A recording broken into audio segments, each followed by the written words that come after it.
Prove करना है कि ये फंक्शन क्या है, कंटिन्यूअस है। कहाँ कहाँ पर है, 0 पर प्रूव करना है, -3 पर और 5 पर। पहले कंटिन्यूअस की मीनिंग समझेंगे।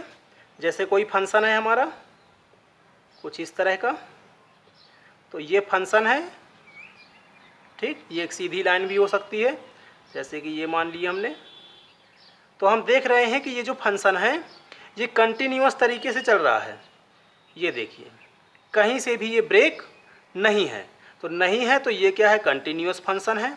और यही यदि फंक्शन कहीं पर ब्रेक हो जाता, कहीं पर ब्रेक हो जाता, कहीं पर ब्रेक हो जाता, तो ये हमारा कंटिन्यूअस नहीं होता, क्योंकि यहाँ पर कहीं ना कहीं ब्रेक हो रहा है, तो ये डिसकंटिन्यूअस हो जाता। अब हम बात करेंगे इस फंक्शन की। तो ये फंक्शन हमें कुछ ऐसे दिख रहा है, जैसे कि हमने पढ़ा था y = mx + c, और ये इक्वेशन होती किसकी थी, लाइन की। ये भी कुछ ऐसे ही दिख रहा है, y = mx + c या -c, जो भी है, कांस्टेंट वैल्यू है, प्लस माइनस कुछ भी हो सकती है। तो ये भी किसकी इक्वेशन है, एक लाइन की। और लाइन कैसी होती है आपको पता ही है, लाइन हमेशा कैसी भी हो सकती है, और लाइन हमेशा कंटिन्यूअस ही होती है। तो देख करके तो ये पता चल रहा है कि ये जो फंक्शन है हमारा ये कैसा है, कंटिन्यूअस फंक्शन है। हमें चेक करना है इन 3 पॉइंट पे। तीन पॉइंट के लिए चेक करने के लिए तो हम कुछ लिमिट का हेल्प लेंगे। तो किसी भी फंक्शन को कंटिन्यूअस प्रूव करने के लिए, कराने के लिए हमें ये कंडीशन अप्लाई करनी होती है। तो कंडीशन है कि मान के चलिए कोई पॉइंट C है, जैसे C = यहाँ पे 0 है, C = यहाँ पे -3 है या 5 है। तो हमने मान लिया कि कोई पॉइंट जो है वो C है, तो C पर जो फंक्शन की वैल्यू है इक्वल टू लिमिट C से राइट साइड की तरफ हल्का सा प्लस पे उस फंक्शन की value equal to limit C-, अर्थात C से हल्का सा कम। ये तीनों ही टर्म क्या होने चाहिए, इक्वल। यदि ये तीनों टर्म इक्वल आ रहे हैं आपके, तो वो फंक्शन कंटिन्यूअस है। और इन तीनों में से यदि एक या दो अनइक्वल हो जाते हैं तो वो हमारा फंक्शन कंटिन्यूअस नहीं कहलाता है। चूँकि इस फंक्शन में प्लस माइनस करने की नीड नहीं है, क्योंकि एक ही फंक्शन दिया हुआ है, ये बदल नहीं रहा है। जैसे कि ये लाइन है और C यहाँ पर हो गया, तो इस लाइन से थोड़ा सा आगे या इस लाइन से थोड़ा सा पीछे, थोड़ा आगे पीछे देखने की नीड इसमें नहीं है। इसलिए हम इसको 3 पार्ट में ना करके सीधे 2 पार्ट में ही कर सकते हैं कि FC = limit x tends to C और fx। यदि हम इतना भी प्रूव कर दें तो ये कंटिन्यूअस फंक्शन हो जाएगा। स्टार्ट करते हैं 0 से। तो पहला पॉइंट 8 x = 0। तो पहले हम FC निकालेंगे, अर्थात f0 निकालेंगे, तो आ जाएगा 5 x पे 0 -3 आ जाएगा इसका आंसर।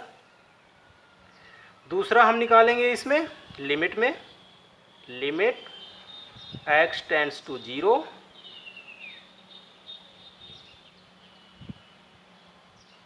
x जो है वो 0 की तरफ टेंड्स कर रहा है,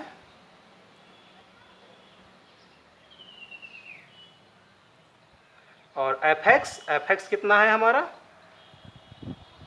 5x - 3 है। लिमिट 11th क्लास में हमने पढ़ रखा है, तो 5 का 5 x पे 0 -3, तो इसका भी आंसर कितना आ गया -3। तो हम लिख सकते हैं कि हैंस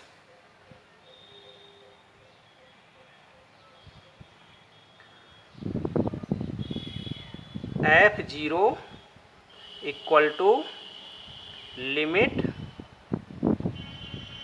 x टेंड्स टू 0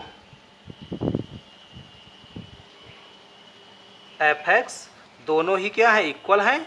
इसलिए जो फंक्शन है हमारा वो कंटिन्यूअस